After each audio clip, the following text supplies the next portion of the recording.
Hey you, what up? And welcome to the Phil Studio. Today is a great day because we're going to attempt to repair a LG monitor.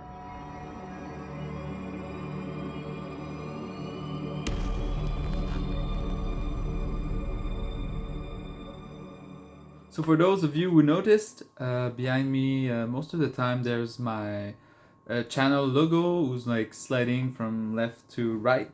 And currently on that screen it's not happening, so it's a great day for the sake of my content and for a technician, but it's not such a great day for this LG monitor, unfortunately. Let me put you in the context.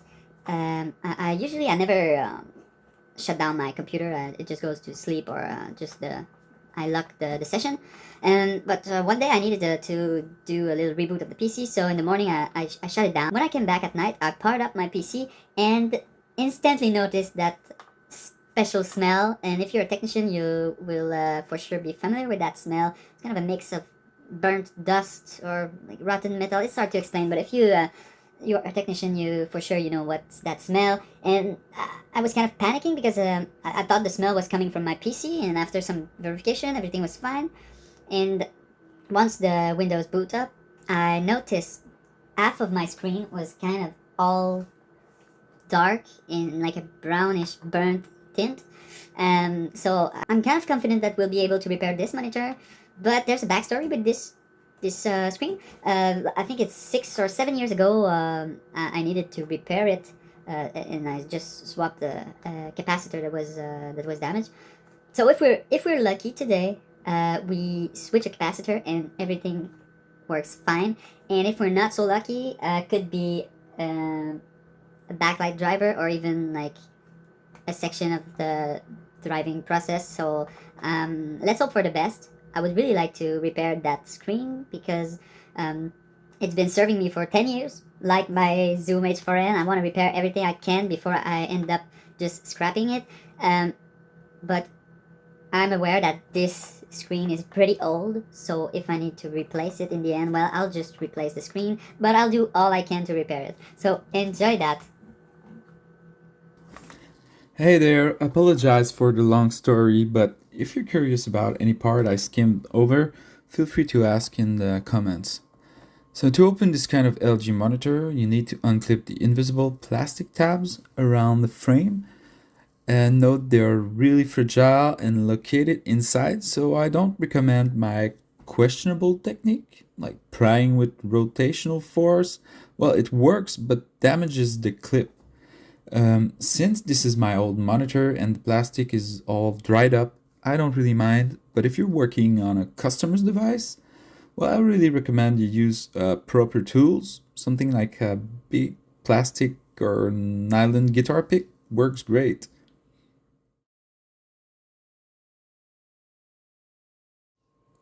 Once the frame is off, you'll find a metal panel. It's easy to remove, just unscrew both sides. Remember to unplug the connectors and take picture for references.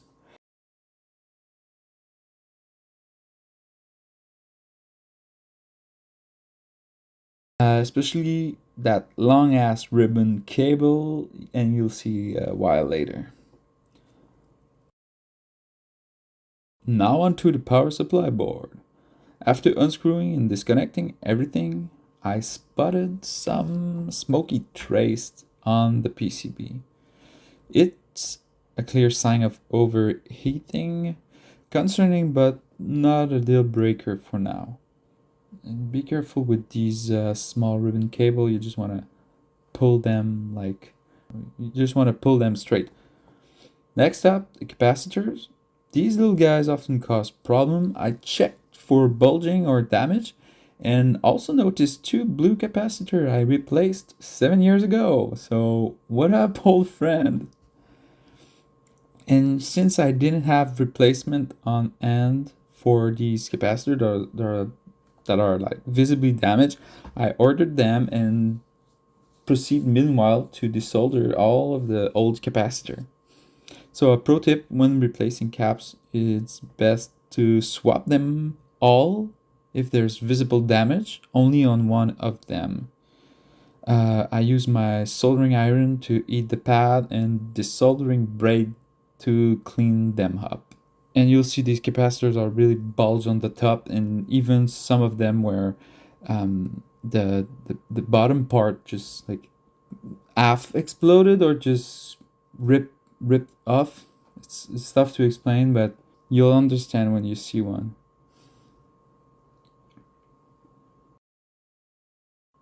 Cleaning time. Isopropyl alcohol didn't cut it, so I brought out the OG of cleaners, Contact Cleaner 2000, and like best product since 2009.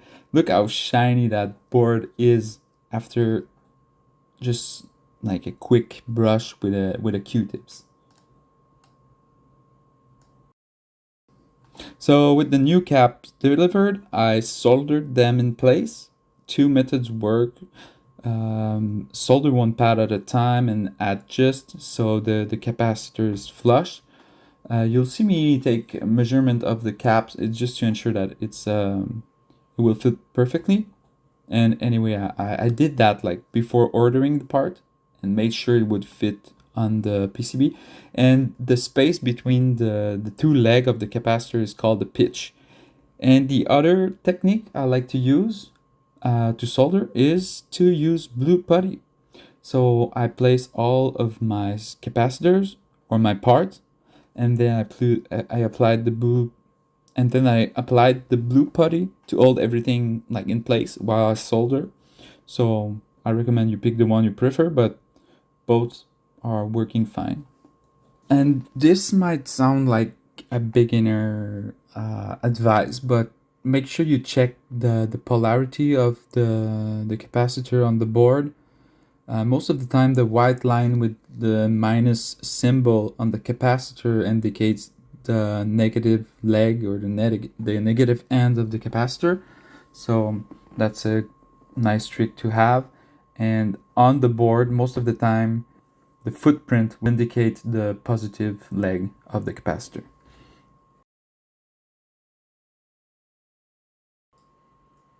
After another cleaning, I reassembled the monitor, clicked everything in place.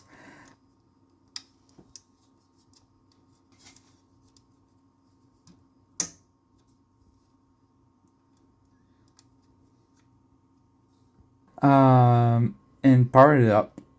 Success, or sort of. Like the monitor worked, but not really. It's just the power LED that is blinking constantly. So time for another opening of this monitor. So suspecting the rectifying circuit, I reopened it and focused on the burnt area I noticed earlier. First, I checked the diode. I measured a short there, so I cut one leg on one of them, and measured again. Oops, the short is still present. So this means this short is on another component. Then the nearby MOSFET, and bingo, two of them were defective. So there was two short on two of these MOSFETs. The bad news is identifying the MOSFET was a real challenge. They were scorched, and LG wasn't much helpful. So with my trusty cheap microscope, I ended up painfully reading the part numbers and ordering replacement, but it took all night long. So a week later, the new MOSFETs arrived. I installed them, cleaned the board again, and reassembled the monitor.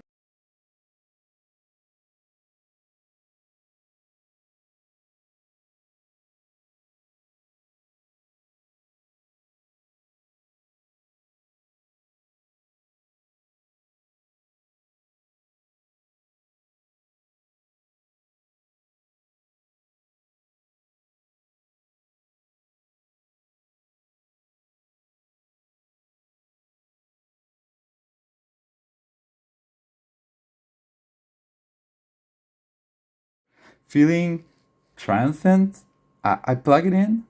What's that? Like a wide screen? I was devastated.